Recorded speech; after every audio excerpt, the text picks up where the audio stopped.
Thiruvananthapuram municipal കോർപ്പറേഷനിലെ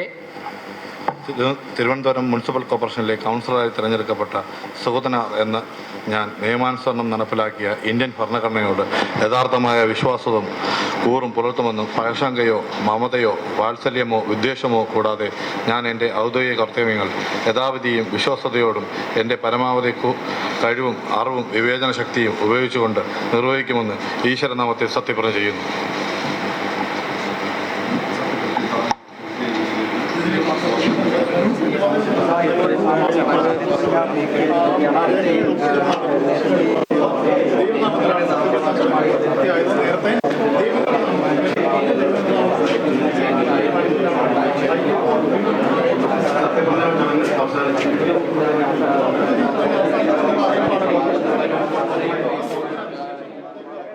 അങ്ങനെ R സുഗതന്റെ സത്യപ്രതിജ്ഞാ ചടങ്ങ് അവസാനിച്ചു. മേയർ വി രാജേഷാണ് സത്യവാചകം ചൊല്ലിക്കൊടുത്തത്. വളരെ കുറഞ്ഞ സമയം കൊണ്ട് ഒരു വിയൂർ ജയിലിൽ ഒരു വേദിയൊക്കെ തയ്യാറാക്കിയാണ് സത്യപ്രതിജ്ഞാ ചടങ്ങ് ഹൈക്കോടതി നിർദ്ദേശപ്രകാരം നടന്നത്. ഹരീഷ് നാരായൺ ചേരുന്നുണ്ട്. ഹരീഷ്, സത്യപ്രതിജ്ഞാ ചടങ്ങ് പൂർത്തിയായി, എന്തൊക്കെയാണ്? സത്യപ്രതിജ്ഞ ചടങ്ങ് പൂർത്തിയായി. വളരെ പരിമിതപ്പെട്ട ഒരു ചടങ്ങ്, വളരെ പരിമിതമായിരുന്നു. പ്രധാനപ്പെട്ട ഉദ്യോഗസ്ഥരും മേയറും അടങ്ങുന്ന ഒരു സംഘമാണ് ഇപ്പോൾ ഇത് സത്യപ്രതിജ്ഞ നേതൃത്വം കൊടുക്കുക എന്നുള്ളത്.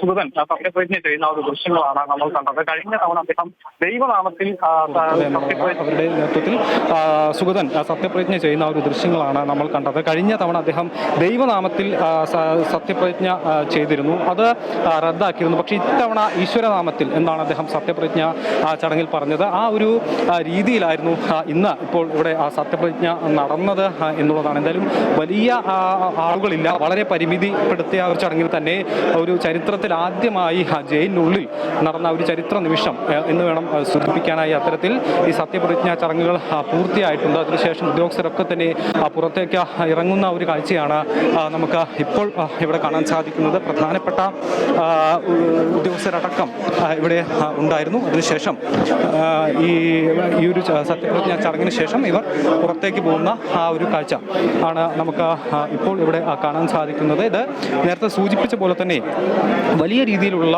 ഒരു ഒരുക്കങ്ങളൊന്നും ഉണ്ടായിരുന്നില്ല. ചെറിയ രീതിയിൽ ഒരു വേദി ഇതിനുള്ളിൽ സജ്ജീകരിച്ചു. അതിൽ ഈ ഒരു വേദിയിലാണ് ആ ഒരു സത്യപ്രതിജ്ഞ ചെയ്തത്. ഇത് വിയൂർ ജയിലിനുള്ളിൽ ക്രമീകരിച്ചിരിക്കുന്ന ഒരു ചെറിയ വേദിയാണ്. ഈ ഒരു വേദിയിലാണ് മേയറും മറ്റ് ഉദ്യോഗസ്ഥരും അടങ്ങുന്ന സംഘം എത്തി ഇപ്പോൾ സത്യപ്രതിജ്ഞ പൂർത്തീകരിച്ചത്. നമുക്കറിയാം, ഈ കാപ്പ കേസ് ഉള്ളത് കൊണ്ട് ഇദ്ദേഹത്തിന് ഈ സുഗതന് ജയിലിന് പുറത്തേക്ക് പോകാനുള്ള അനുമതിയില്ല. അത് അനുമതി കോടതി ഉത്തരവ് അത്തരത്തിൽ ഈ ഒരു ജയിലിനുള്ളിലേക്ക് മാറ്റുകയായിരുന്നു. കാരണം സർക്കാരുമായി ബന്ധപ്പെട്ടപ്പോൾ അത്തരത്തിലുള്ള അനുമതിയില്ല എന്ന് കോടതി പറഞ്ഞു. തുടർന്നാണ് ഇത്തരത്തിൽ ഇതിനുള്ളിലേക്ക്, ഈ ഒരു ജയിലിനുള്ളിലേക്ക് ഇത് പരിമിതപ്പെടുത്താം എന്നുള്ളൊരു ലക്ഷ്യത്തിലേക്ക് അല്ലെങ്കിൽ അത്തരത്തിലൊരു നടപടികളിലേക്ക് എത്തുന്നത്. തുടർന്ന് കോടതി ഇത്തരത്തിൽ ഉത്തരവ് പുറപ്പെടുവിച്ചു. ആ ഉത്തരവ് പാലിച്ചുകൊണ്ട് വളരെ ലിമിറ്റഡായ, വളരെ പരിമിതമായ ആ ഒരു വേദി ഇവിടെ സജ്ജീകരിച്ചു. അതിനുശേഷം ആണ് ഇപ്പോൾ ഈ ഒരു സത്യപ്രതിജ്ഞ ചടങ്ങുകളെല്ലാം പൂർത്തിയാക്കി ഇപ്പോൾ മേയർ അടങ്ങുന്ന ആ ഒരു ഉദ്യോഗസ്ഥ സംഘം പുറത്തേക്ക് പോകുന്ന ആ ഒരു ദൃശ്യങ്ങളാണ് ഇപ്പോൾ നമുക്ക് ഇവിടെ വിയൂരിൽ നമുക്ക് കാണാൻ സാധിക്കുന്നത്.